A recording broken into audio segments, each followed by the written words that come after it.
आज मैं आपके लिए तिल चौथ की कहानी लेकर आई हूँ, तो कहानी को पूरा जरूर सुने। एक साहूकार और साहूकारनी थे।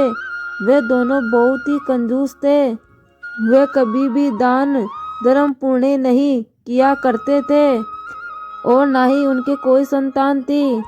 एक दिन उनकी पड़ोसन माघ मास की चौथ की कहानी सुन रही थी।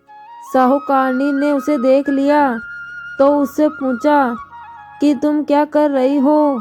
तो पड़ोसन बोली कि आज तिल चौथ का व्रत है, मैं तिल चौथ की कहानी सुन रही हूँ। ये सुनकर साहूकारनी ने उनसे पूछा कि इस व्रत से क्या होता है। यह बात सुनकर पड़ोसन बोली कि इससे अन्न धन मिलता है और संतान होती है। यह सुनकर साहूकारनी बोली, मेरे कोई संतान नहीं है। यदि मेरे भी कोई संतान होगी तो मैं 1.25 मन तिलकुट्टे का भोग लगाऊंगी और साथ में चौथ माता का व्रत भी रखूंगी। इसके थोड़े दिन ही बाद साहूकारनी गर्भवती हो गई।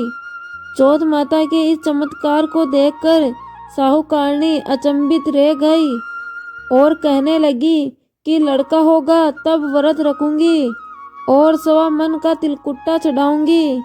अब उसके लड़का भी हो गया। फिर वो बोली, अब इसका विवाह होगा तब ही मैं भोग लगाऊंगी। समय के साथ उसका बेटा बड़ा हो गया और उसका विवाह तय भी हो गया। नियत समय पर जब वो बारात लेकर गया तब साहूकारनी का बेटा होने वाली पत्नी के साथ फेरे लेने ही वाला था।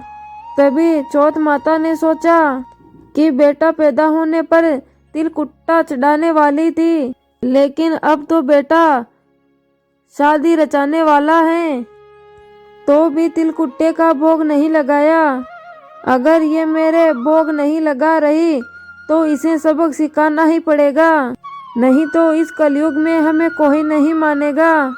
तो दूल्हे के 3 फेरे होते ही चौथे फेरे में चौथ माता कड़कड़ाती आई और दूल्हे को उठाकर वहां से चली गई और उसे गांव में रास्ते के किनारे एक पीपल के पेड़ पर बैठा दिया।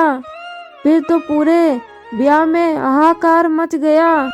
लोगों को समझ में ही नहीं आ रहा था कि ये क्या हो रहा है। दूल्हे को गायब देखकर सब लोग दूल्हे को ढूंढने लगे। सब जगह ढूंढा लेकिन दूल्हा कहीं भी नहीं मिला। अब इसी तरह से बहुत दिन निकल गए।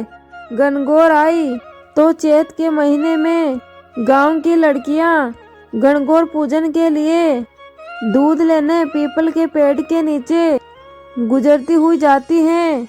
वहां पीपल पर से वो दूल्हा रोज एक लड़की को बोलता है, आ मेरी अधब्याहीन दुल्हन। ये सुनकर वो लड़की सूखने लगी, दुबली और कमजोर होने लगी। ये देखकर उसकी माँ ने उससे पूछा, मैं तो तेरे को अच्छा और भरपेट खाना देती हूँ, फिर भी तू क्यों सूखती जा रही है। तब लड़की बोली, मैं जब भी दूध लेने जाती हूँ तो रास्ते में एक पीपल के पेड़ के नीचे से निकलती हूँ। वहाँ पर एक दूल्हा बैठा हुआ है, उसने मेहंदी लगा रखी है और सेहरा भी बांध रखा है। वो रोज मेरे से कहता है कि आ मेरी अधबिहाइन दुल्हन। तब उसकी माँ ने उससे कहा, तू घबरा मत, मैं जाकर देखती हूँ। जब उसकी माँ वहाँ जाकर देखती है तो उसे अपना जवाई पीपल के पेड़ बैठा हुआ दिखाई देता है। तो वो पूछती है कि तुम यहाँ क्यों बैठे हो। तो वो बोलता है कि मैं यहाँ चौथ माता के गिरवी रखा हुआ हूँ। मेरी माँ ने चौथ माता के 1.25 मन तिलकुट्टे का भोग लगाने को बोला था, परंतु आज तक उसने भोग नहीं लगाया। इसलिए वो नाराज होकर चौथ माता मुझे यहाँ उठा लाई और यहाँ लाकर पीपल के पेड़ पर बैठा दिया। यह सुनते ही उसी वक्त लड़की की माँ दूल्हे की माँ के पास गई और सारी बात बोल दी।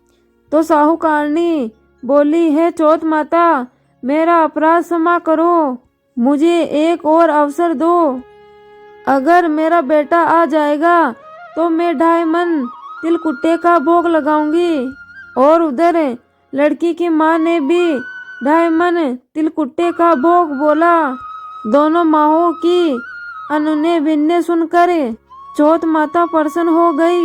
उन्होंने उस बेटे को पैरे में लाकर बिठा दिया और धूमधाम से उसका विवाह हो गया। उसके बाद सभी लोगों ने चौथ माता के तिलकुट्टे का भोग लगाया और सारी नगरी में ढिंढोरा पिटवा दिया कि कोई भी चौथ माता का व्रत करेगा तो तिलकुट्टे का भोग जरूर लगाएगा। प्रेम से बोलिए जय चौथ मैया की।